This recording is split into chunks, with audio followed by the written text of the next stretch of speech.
Gracias, asambleísta. Tiene la palabra asambleísta Ramiro Aguilar. Gracias, señora presidenta.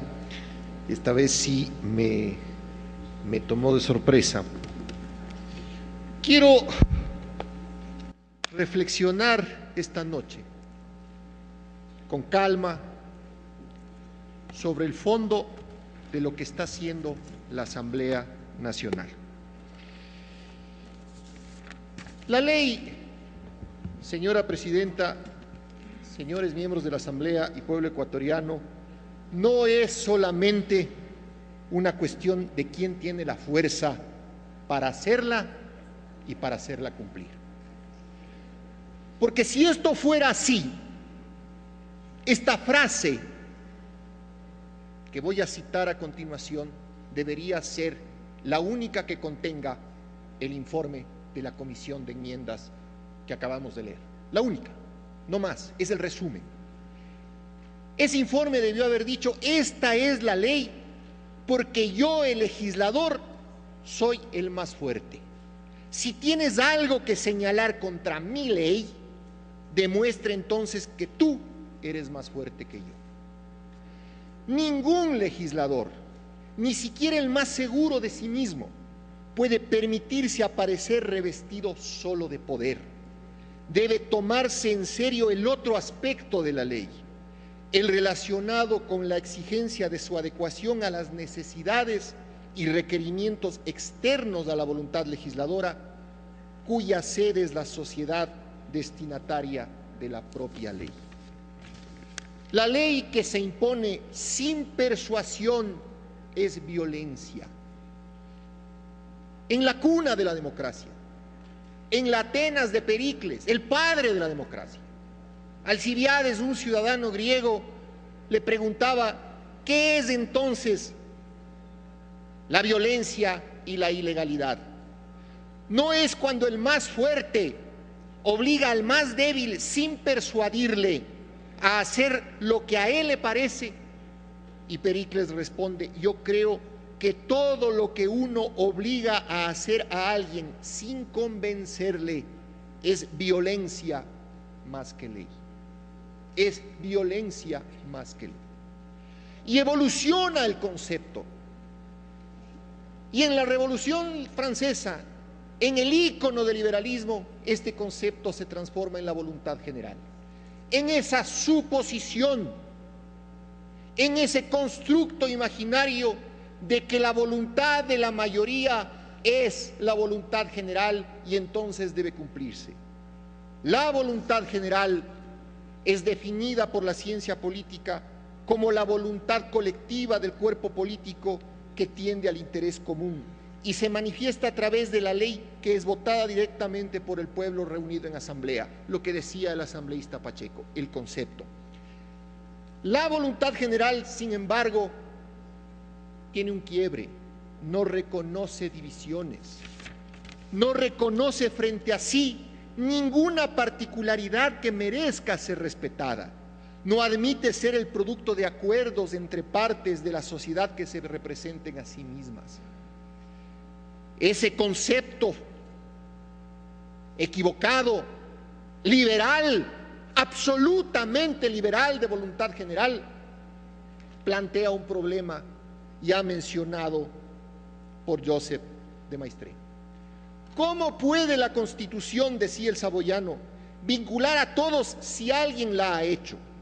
¿Cómo puede impedirse que ese alguien, del mismo modo que ha dado la Constitución, la suspenda, la soslaye, la viole o la modifique al margen de las garantías que la propia Constitución ha dispuesto para defenderse de todo ello?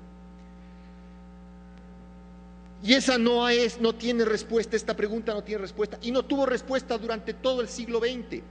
Por eso la democracia se enferma, y la democracia formal tiene un punto de quiebre y de ruptura en los regímenes totalitarios, ante el hecho de que la propia democracia, con sus instituciones y sus procedimientos, demostró que no era la última garantía contra la arbitrariedad, por haber consentido al totalitarismo, demostró que no se puede cumplir la ley por la simple legalidad. La ley debe tener, señores asambleístas, justedad. ¿Qué implica la justedad de la ley? Un motivo, una razón. Y la única razón para modificar una ley, y más aún para modificar la Constitución de la República, es la insuficiencia o la ausencia de norma para la resolución de un conflicto específico.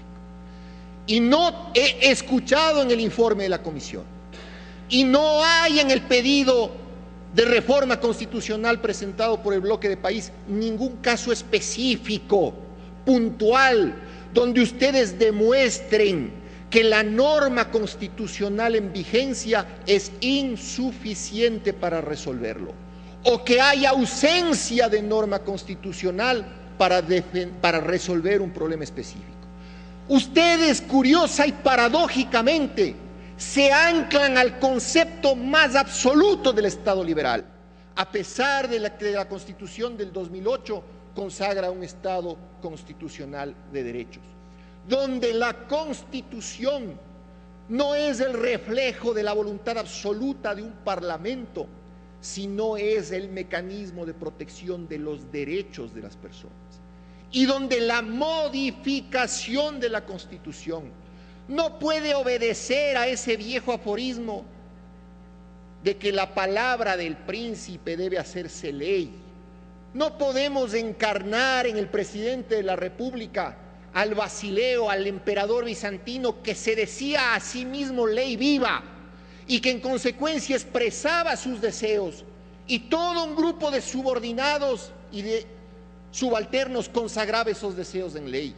No, la ley debe tener un motivo. No hay, señores, una razón para reformar la Constitución que no sea la arbitraria voluntad de quien ejerce el poder para perpetuarse en el poder, que no sea la arbitraria voluntad general de quienes desoyen a las personas que piensan distinto. Pero el pueblo ecuatoriano debe saber que ante la ausencia de motivos reales para modificar la Constitución, en cualquiera de sus enmiendas, está la presencia de un hombre que no sabe dejar el poder, y de personas que no son capaces de decirle que hay que dejar el poder para no corromper el poder. Pero el pueblo ecuatoriano debe saber también que a pesar de las diferencias, que a pesar de que el acto de imposición de una mayoría es un acto de violencia, aquí en la Asamblea está presente un grupo minoritario de asambleístas que defenderá de pie la libertad del pueblo ecuatoriano, que defenderá de pie al Ecuador, que ni se compra, ni se rinde, ni quiere ser esclavo. ¡Viva la libertad del pueblo ecuatoriano! Gracias, señora presidenta.